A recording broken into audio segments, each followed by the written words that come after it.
저희가 계속해서 나는 누구인가에 대해서 우리가 말씀을 나누고 있죠. 그래서 우리 지난주는 말씀이 제목이 뭐였죠? 나는 하나님의 작품이에요 라는 말씀을 나눴고, 우리 지지난주는 무슨 말씀을 나눴을까요? 여러분, 맞아요. 나는 예수님의 친구예요. 이런 식으로 나는 누구인지, 여러분은 누구인지 우리 말씀을 나누고 있어요. 그래서 오늘은 나는 새로운 피조물이다라는 말씀을 나누려고 하는데, 오늘 목사님이 어떤 한 단어를 설명하기 위해 세 가지를 예로 들 거예요. 우리 첫 번째는 그 예가 뭐냐면, 여러분 혹시 나비 좋아하시나요? 나비? 아니요. 안 좋아해요? 여러분, 나비는 실제로 보면 굉장히 작아요. 그런데 엄청 예뻐요. 나비를 보면. 예쁘지 않아요?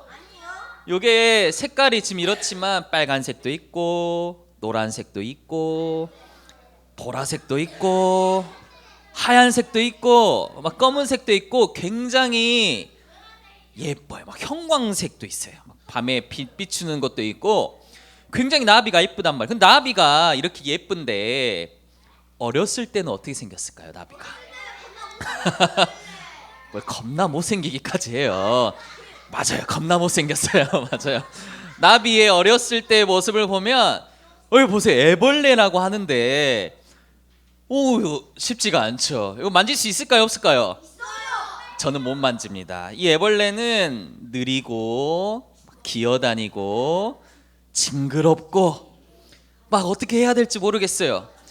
요런 애벌레가 저렇게 예쁜 나비가 되었을 거다 상상이 잘 안 가죠.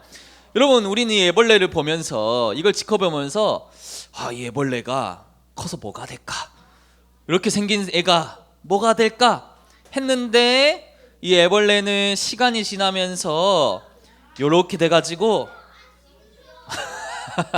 이렇게 변한 거예요. 요것만 봐보세요. 얼마나 예쁩니까? 여러분, 이 나비의 모습을 보고 애벌레를 보니까 어때요?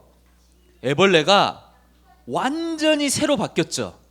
여러분, 그냥 바뀐 게 아니라 이렇게 생겼다가 이렇게는 완전히 90도로, 완전히 180도로 변하는 거예요. 닮았다가 아니라, 여러분 크면 어떻게 되죠? 여러분, 이 얼굴 그대로 몸만 크는 거예요, 나중에. 그러나 이 애벌레는 나중에 커가지고 완전히 새롭게 바뀌는 거예요.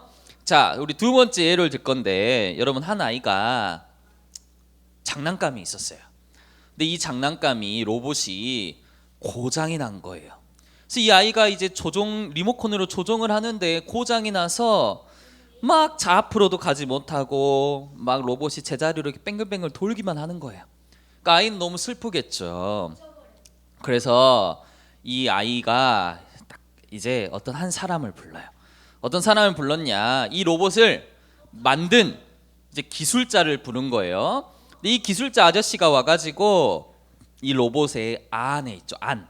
안에 있는 부품을 새로 이제 교체하고 또 새로 고치고 또 막 뭔가 문제가 있는 걸 새로 바꿨더니, 수리를 했더니 완전히 로봇이 새로워져 가지고 이제 앞으로도 가고 장애물도 피하고 이제 내가 명령한 대로 잘 듣는 거예요. 그래서 이 아이의 친구가 물었어요. 아이한테, 야, 너 이거 로봇 새 걸로 샀어? 이렇게 물어봤어요. 근데 이 아이가 뭐라 대답했을까요? 아니, 안에만 수리했어. 모습은 똑같아. 여러분, 이 로봇은 겉모습은 똑같아요. 지금 바뀐 게 없죠. 그러나 안에가 새로워진 거예요. 지금 이 안에 부품이 새로워진 거예요. 자, 세 번째 예로 들게요. 한 아이가 있었어요. 이 어린아이는 슬프지만 거지였어요. 거지. 돈이 없고 부모님하고 이별을 해서 또 혼자 있고, 또 남들은 막 이 아이를 무시해요. 너는 뭐 가족도 없고 돈도 없고 먹을 것도 없고. 이 아이는 하루 종일 먹을 거 걱정만 하며 잘 곳도 없어요. 나는 오늘 어디서 자야 되지? 이런 거지였어요. 그런데 놀랍게도 이 거지에게 왕이 찾아왔어요. 이 왕이 찾아와가지고 이 거지한테 네, 맞아요. 그 이야기예요. 거지에게 와가지고 이 왕이 내가 앞으로 너를 아들로 삼겠다. 너는 이제 왕자가 되어라 이렇게 한 거예요. 알았어요. 싫다 해요. 근데 이 사람은 너무 좋았겠죠. 이제 그래요. 나는 이제 왕자가 되겠구나 하고 왕궁에 들어가서 같이 살았어요. 그런데 며칠 후에 어떤 일이 일어났냐면 이 아이가 왕자가 돼서 왕궁에 들어갔는데 밤마다 이 빵 부스러기를 이제 훔치는 거예요. 빵 부스러기를 훔쳐서 막 숨어가지고 빵을 모으고 음식을 모으고 그랬더니 왕이 찾아왔어요. 야, 너는 왕자인데 왜 이렇게 하고 있니? 그랬더니 이 아이가 내일 먹을 게 없을까 봐요. 이렇게 말했던 거예요. 이 아이는 지금 아직도 자기가 거지인 줄 알고 있던 거예요. 그때 왕이 이렇게 말했어요. 아니야, 너는 이제 내 아들이야. 너는 왕자야. 너는 누릴 걸 다 누릴 수 있어. 그때 이제 이 아이가 나는 왕자구나. 그래, 나는 이제 더 이상 거지가 아니구나 하고 왕자가 누릴 수 있는 걸 다 누리기 시작했어요. 먹을 것도 먹고 막 왕의 식탁에도 앉고. 여러분 지금 보세요. 이 아이는 왕자가 되려고 노력을 하는 게 아니에요. 내가 어떻게 하면 왕자가 될까? 내가 어떻게 하면 왕의 눈에 잘 들어가지고 내가 어떻게 살아볼까가 아니라 지금 이 아이는 어때요? 이미 왕자가 된 거예요. 이미 신분이 바뀐 거예요. 이제는 거지가 아니라 이미 이 신분은 왕자인 신분이 된 거예요. 여러분 이 세 가지 예를 들어보면서 오늘 성경 말씀에 보니까 이런 단어가 나와요. 새로운 피조물. 여러분 피조물이란 단어가 무슨 뜻일까요? 피조물을 알아요? 네, 진혁이. 어떤 사람이 만든 어떤 작품. 비슷해요. 여러분 피조물이란 단어가 무슨 뜻이냐면 창조주에 의해 창조된 모든 만물. 자, 맞아요. 여러분 창조주가 있어요. 이 세상을 만든 창조주가 있는데 창조주가 만든 것은 피조물이에요. 여러분 그러면 목사님은 뭘까요? 피조물. 여러분은 뭘까요? 피조물. 여러분 이 TV는 뭘까요? TV를 만든 사람이 있겠죠. 그럼 피조물. 여러분 요 보면 되는 뭐예요? 피조물. 여러분 이 의자는 뭐예요? 피조물. 그럼 나는 뭐다고요? 피조물. 그럼 하나님은 뭘까요? 뭘지 피조물이야. 하나님은 창조주. 하나님이 우리를 창조했잖아요. 자, 하나님은 창조주, 우리는 피조물. 그런데 오늘 단어에 보니까 새로운 피조물이래요. 그러면 새로운 피조물이라면 옛 피조물이 있다는 거예요. 과거의 피조물이 있다는 거예요. 그래서 오늘 말씀을 보니까 누구든지 그리스도 안에 있으면 새로운 피조물이라. 여러분 우리는 예수님을 믿고 구원받아서 하나님 자녀가 되었어요. 여러분 하나님 자녀가 됨으로 인해서 우리는 이 성경 말씀에 보니까 우리의 예전 모습, 우리의 과거의 모습들, 우리의 하나님 떠났던 과거의 옛 것들은 지나가고 우리가 뭐가 되었대요? 새 것이 되었다라고 표현하고 있어요. 여러분 우리는 예수님을 믿고 구원받아서 새로운 인생을 살아가는 거예요.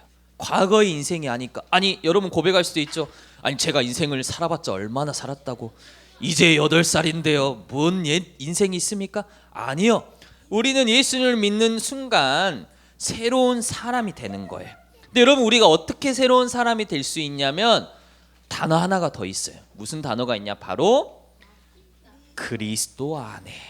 여러분 우리는 어떻게 새로운 사람이 될 수가 있다고요? 그리스도 안에. 여러분 우리가 어떻게 하나님 자녀가 되었어요? 그리스도 안에서. 여러분 우리는 이전에 방황하던 모습이 아니라 어떻게 새로운 모습으로 살아갈 수가 있어요? 그리스도 안에서. 여러분 원래 사람은 있잖아요. 아담과 하와가 선악과를 따먹으로 말미암아 모든 사람이 하나님을 떠났어요. 그래서 하나님을 떠남으로 인해서 하나님과 관계가 완전히 끊어졌어요. 그래서 여기가 하나님이 있는데, 여기가 사람이 있는데 사람이 하나님께로 갈 수가 없어요. 그러니까 낭떠러지거든요. 그래서 하나님을 만날 수도 없고 하나님과 대화할 수도 없고 하나님을 예배할 수도 없었어요. 그런데 오늘 말씀에 보니까 예수님이 십자가의 그리스도 되심으로 말미암아 이게 뭐가 어떻게 됐어요? 길이 생긴 거예요. 길이 딱 길이 나아진 거예요. 다리가 나아진 거예요. 여러분 바다에서 바다에 막 섬에 섬으로 못 가는데 다리가 나아졌듯이 그때 우리가 하나님과 다시 관계를 맺게 되고 하나님의 자녀가 되고 하나님을 바라보게 되고 하나님을 떠나서 방황하던 인생이 아니라 우리는 이제 새로운 사람이 된 거예요. 그래서 여러분 우리가 오늘 말씀을 통해 붙잡아야 될 건 뭐냐면 여러분 하나님을 떠났을 때 사람들의 모습은 어땠을까요? 늘 마음이 어둡고 막 짜증이 많고 막 하나님 생각도 못하고 막 완전히 막 감정도 이리저리 하고 그런 존재였단 말이에요. 그러나 우리 마음속에 예수님이 찾아오시고 우리가 그리스도 안에서 우리는 새로운 피조물이 됐어요. 그래서 표정이 어때요? 밝죠. 여러분 새로운 피조물이 돼서 우리는 이제 하나님을 사랑하게 되고 마음이 밝아지고 감사하게 되고. 근데 여러분 중요한 원리가 있어요. 여러분 이 두 사람은 똑같은 사람이에요? 아니에요? 얼굴은 똑같아요? 안 똑같아요? 똑같죠. 여러분 키는 똑같아요? 안 똑같아요?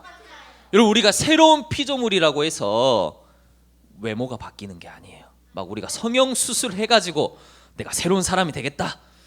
내가 막 머리를 잘라가지고 새로운 사람이 되겠다가 아니라 여러분 새로운 피조물의 포인트는 우리 속이 우리의 속마음이 새롭게 됐다는 거예요.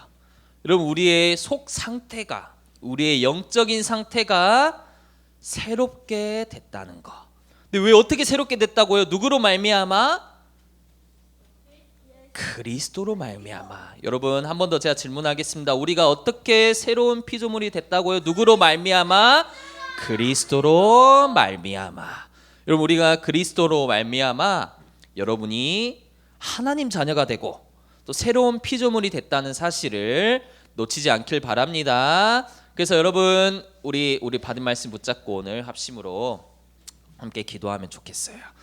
여러분 우리가 예수님을 믿고 또 그리스도를 알고 예수님이 십자가의 죽으심으로 말미암아 우리가 새로운 피조물이 됐다는 게 얼마나 소중한 일인지 몰라요. 여러분 모든 사람은 새로워지고 싶어요. 그런데 새로워질 수가 없어요. 오직 예수님으로 말미암아 가능한 일이에요. 그래서 여러분 우리 유년부 친구들이 아직 어리지만 내가 아직 어리지만 내가 아직 또 나이가 어리고 또 초등학생이지만 아니야 나는 하나님의 자녀야. 아니야 나는 새로운 피조물이야. 아니야 나는 하나님의 사랑받는 그런 존재야 라는 걸 붙잡으면 좋겠습니다. 여러분 모두 화면을 보세요. 우리 합심으로 오늘 받은 말씀 붙잡고 내용들을 기억하시면서 함께 큰 목소리로 한 명도 빠짐없이 화면을 보세요. 지우 함께 기도하도록 하겠습니다. 시작. 사랑의 하나님 우리를 새로운 피조물로 삼아주시니 감사합니다. 하나님 떠난 죄인의 모습이 아닌 하나님을 사랑하는 자녀로 살아가게 해주세요. 예수 그리스도 이름으로 기도합니다. 아멘.